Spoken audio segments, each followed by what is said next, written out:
राजस्थान विधानसभा चुनाव भाजपा के सह प्रभारी चौधरी कुलदीप बिश्नोई व उनकी धर्मपत्नी रेणुका बिश्नोई आज नागौर जिले के दौरे पर रही, जहां पर विभिन्न कार्यक्रमों में उन्होंने शिरकत की। इस दौरान जगह जगह बिश्नोई का माला व साफा पहनाकर भाजपा कार्यकर्ता व उनके प्रशंसकों व समाज के लोगों द्वारा स्वागत किया गया।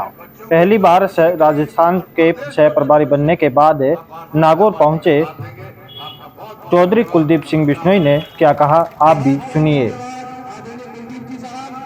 सरपंच साहब, एक्स सरपंच साहब, भाई शिवराज जी, मंचा से सभी सम्मानित नेतागण, बुजुर्गों, नौजवान साथियों, प्यारे बच्चों, सबसे पहले तो इतनी गर्मी में आप इतनी भारी संख्या में अपना साथ, अपना सहयोग, अपना आशीर्वाद देने तो यहाँ पर पधारे हैं, इसके लिए आप सबका हाथ जोड़ के मैं धन्यवाद करता हूँ, अभिनंदन करता हूँ। मैं यहाँ बैठा हुआ था, जसवंत सिंह जी से प्रार्थना कर रहा था और देवेंद्र जी को भी मैं कह रहा था कि मैं आज एक शोक में भी आना पड़ा मुझे, तो मेरा परिवार में शोक है तो मेरा भाषण देना शोभा नहीं देता, लेकिन अभी मुझे माइक दिया तो एक दो बातें बोलूंगा। लंबा भाषण आज मैं नहीं दे पाऊंगा कि अच्छा नहीं लगता, क्योंकि जवान मौत हुई है हमारे, आप जानते हैं, रिश्तेदारी में। हम सभी जानते हैं कि चुनाव सिर पे है, गहलोत साहब भी जानते हैं चुनाव सिर पे है। अब लोगों के बीच में कैसे जाए, तो 4.5 साल तो सिवाय घोटालों को लूटने के उन्होंने कुछ किया नहीं। तभी अनाप शनाप पिछले 4-5 महीने से घोषणाएं हो रही हैं, मोबाइल ले लो, मोबाइल ले लो, आटा दाल ले लो, ये ले लो, वो ले लो। इनके लोग आपके पास आए, इनके नुमाइंदे आपके पास आए, तो आपको उनसे पूछना चाहिए। आप उनको वोट देते हैं, आपका अधिकार है सवाल जवाब करने का। मैं हरियाणा में जहां भी जाता हूं, मेरे अपने लोकसभा, अपने विधानसभा क्षेत्र के अंदर भी लोगों को मैं कहता हूं कि भाई जो वादे मैं आपसे करता हूं और फिर अगर चुनाव में दोबारा आता हूं तो मेरे से जवाब मांगो और मैं जवाब दूंगा क्या क्या पूरे किए मैंने। जब जनता जवाब मांगने लग जाती है तो नेता डरता है, वो काम करके आता है फिर आपके।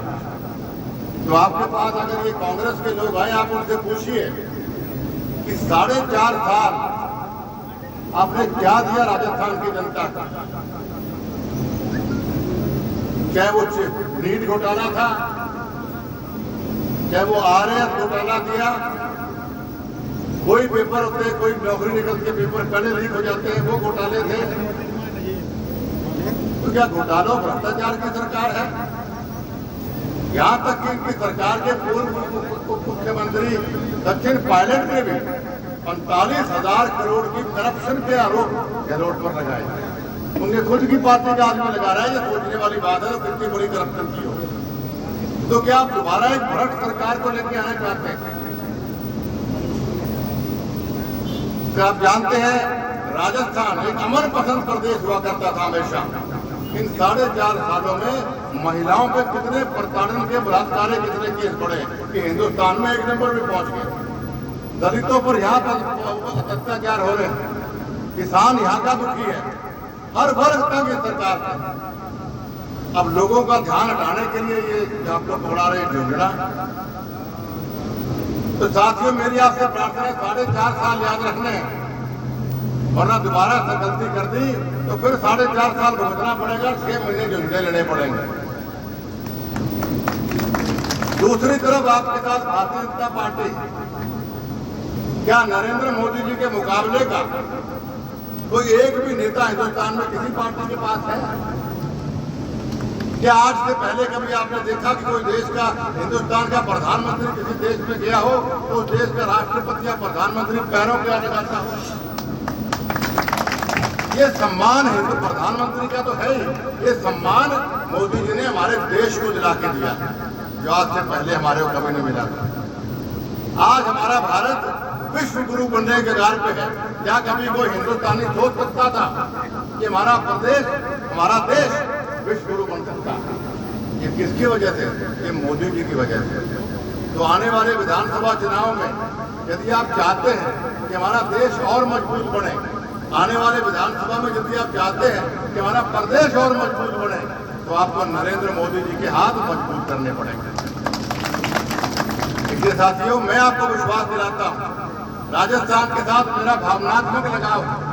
मेरे पिताजी स्वर्गीय युग पुरुष बिश्नोई रतन चौधरी भजनलाल जी 2 बार यहाँ के प्रभारी रहे थे। उनके साथ काम करने का मुझे मौका मिला था और कितने सालों से मैं वैसे भी आपके बीच में आ रहा, जो एक लगाव मेरा आपके साथ हुआ।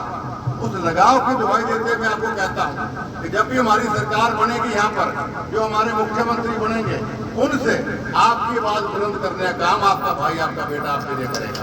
ये मेरा आपसे वादा था। पिछले साथियों में फिर आपको दोहरा रहा हूं, लंबा चौड़ा भाषण देना मेरा शोभा देता नहीं। आज मैं सरपंच साहब का, सभी ग्रामीणों का मैं मेरा थोड़ा इशू है पर आज देख आज इसने ठीक करना दिखाना है सर।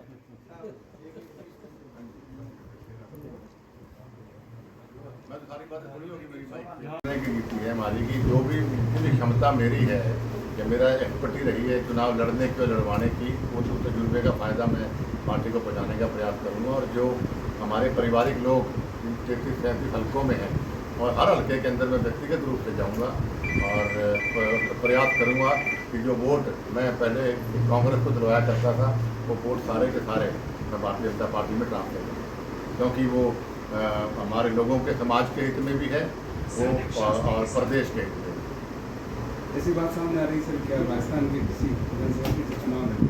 ये मेरी इच्छा हरियाणा की पॉलिटिक्स की, मेरी जन्मभूमि कर्मभूमि भी हरियाणा ही है और मैं पॉलिटिक्स भी हरियाणा ही करना चाहता हूँ। बाकी पार्टी आदेश करेगी तो कहीं से भी लड़ जाएंगे। राजस्थान में जैसे लीडरशिप को लेकर बात चल रही है, तो वसुंधरा राजे जी की कहाँ जगह रहेगी? अभी तक वो तय नहीं हो पाएगी। देखिए, ये मैं समझता हूँ ये इशू मीडिया का उठाया हुआ इशू है। बाकी हमारा पार्टी में हर नेता को उनके पद के हिसाब से सम्मान मिलता है।